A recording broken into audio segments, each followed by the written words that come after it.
ఆంధ్రప్రదేశ్ ప్రజలకి, ముఖ్యంగా గుంటూరు జిల్లా అమరావతి ప్రాంత ప్రజలకు శుభవార్త.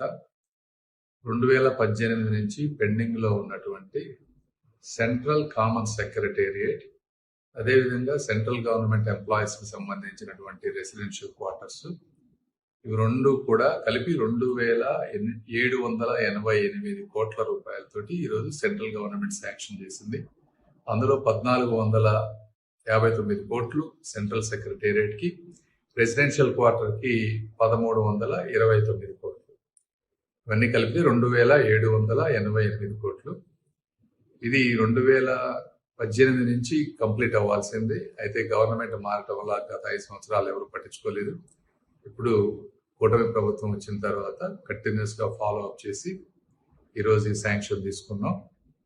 ఇది శాంక్షన్ చేసినందుకు గాను అందులో ముందుకెళ్ళి చొరవ చూపించినటువంటి శ్రీ మనోహర్ లాల్ ఖట్టర్ గారికి, అర్బన్ మినిస్టర్, అదేవిధంగా నిర్మలా సీతారామన్ గారికి డిపార్ట్మెంట్ ఆఫ్ ఎక్స్పెండిచర్ నుంచి శాంక్షన్ ఇచ్చినందుకు, వీటన్నిటినీ ముందుకు తీసుకువెళ్తున్నటువంటి శ్రీ నరేంద్ర మోదీజీ గారికి అందరికీ కూడా మనస్ఫూర్తిగా మరొకసారి ఆంధ్ర రాష్ట్ర ప్రజల తరఫున కృతజ్ఞతలు తెలుపుకుంటున్నాను.